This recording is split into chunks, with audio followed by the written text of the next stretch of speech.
Bom tá aí. Teve aqui com a gente. Demais. Seja bem-vindo, Madruvá. Então, assim, as pessoas te acompanham, elas te seguem, elas estão mais próximas. Antigamente era difícil, você tinha que estar numa capital, o pessoal da tua cidade falou, não, tá lá de São Paulo, tá lá, tá enturmado.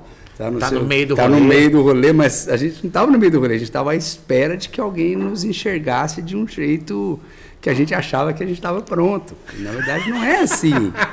Não é assim mais. Até você chegar no estúdio de uma rádio e o cara falar para você que não é tão simples quanto você está imaginando. Não é porque a sua música é a melhor do mundo que ela vai rodar aqui. Existem outros componentes na negociação. Pois é, difícil. Lembrando disso, eu lembro que quando a gente gravou a nossa música agora no início desse ano, que a gente distribuiu, a gente ia nas rádios com os pendrive, nas rádios aqui, toda a rádio tocava. Antigamente, de jeito nenhum, né, cara? Pra você tocar numa rádio, você era maluco, não era tão simples, né? Muito difícil, tinha que ter todo aquele plano de marketing para que a coisa acontecesse. E isso é investimento, é dinheiro, são várias. E tinha o lance também, Landau, você que tá há mais tempo, por isso que a gente pergunta. Tinha aquele lance da gravadora, assim? Você tinha que ter uma gravadora foda? Tinha, naquela época tinha que ser assim. Os meus primeiros 5 anos foram muito difíceis, que eu fiz. Você gravou o primeiro 5 com qual idade, assim? Eu tava com 21 para 22. Que ano que foi, mais ou menos? 99. Ah, então. Eu tô com 43. Poxa, 99? Eu tava com 21 para 22. Mas já tinha aquela expectativa de que uma hora ia. Outra expectativa grande era a mudança do jeito de consumir música. O MP3 estava vindo escancarando, aqueles sites todos vindo, palco MP3 chegando com força, aquela história do Napster, a galerinha já baixando música, a gente já tendo que alimentar o site com o MP3 para o cara baixar. Você rolava o mouse, apertava o botão esquerdo, o direito e salvava o arquivo já no teu computador, já fazia playlist, eu já tinha isso já. Foi um dos motivos da gravadora, de certa forma, já não querer conversar comigo assim tanto. Mas você já faz um negócio, você já faz a sua música ter um outro tipo de alcance. Então, eu acho que ainda é uma experiência muito grande. O mundo artístico, ele vive de experimentalismo a cada momento.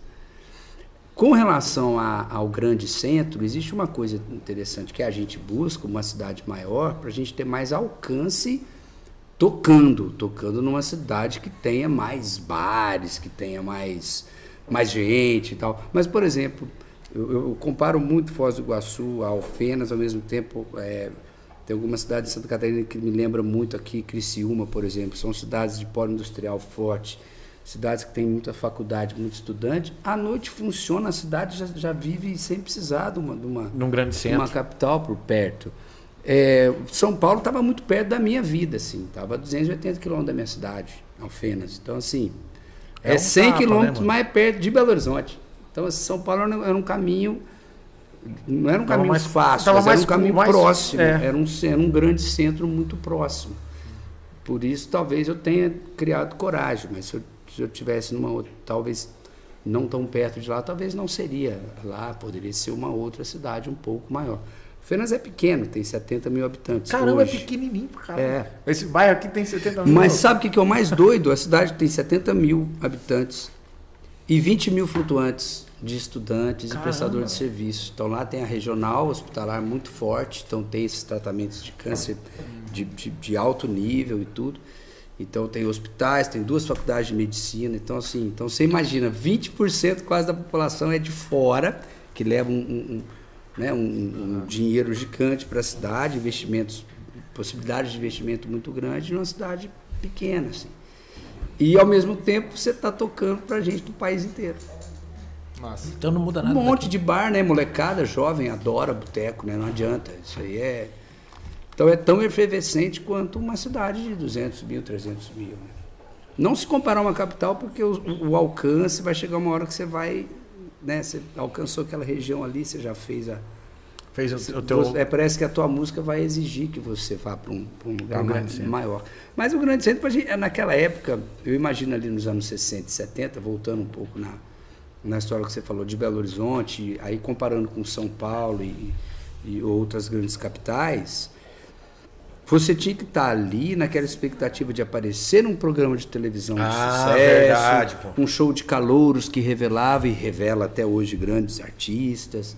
Eu acho que era essa a vontade daquela turma. Conversando hoje com os meus ídolos, né? O Ângelo Máximo é um deles, Eduardo Araújo, esses caras todos. Eles iam para a cidade grande para aparecer. No lance da TV mesmo. A coisa porque não tinha outro caminho. Ou era show de calouro, ou né, de televisão, ou você ia cantar ao vivo na rádio. Tinha os programas das rádios definidos para você cantar na hora certa e tal, o teu horário, todo dia você ia lá e cantava. E ali ficavam os olheiros de gravadora vendo o potencial de cada artista. Muitos conseguiram e muitos ainda não conseguiram também. Então eu acho que tinha esse charme, assim, tinha esse sonho. Existia uma massagem ali no ego. Não, tenta, não vai embora não. Aí o pessoal foi, a galera que não chegou a morar em São Paulo, eles foram morar perto de São Paulo. Né? Então foi ali Salto, Itu, Jundiaí, cidades hoje que você não precisa de São Paulo para nada. São José dos Campos é um cidadão. E lá tem um celeiro cultural gigantesco. Violento. Que massa, cara. Talvez um resquício disso que eu esteja falando, das experiências dos artistas que me contaram. Mas, por exemplo, os grandes centros das televisões saíram do centro de São Paulo, né? Eles foram para essas beiradas. Assim. É muito doido. Menores é rico, os caras nunca moraram em São Paulo, eles moravam em Limeira, que era pertinho. Né? E são do Paraná. Então, olha aí, ó. Paraná é um celeiro cultural gigante.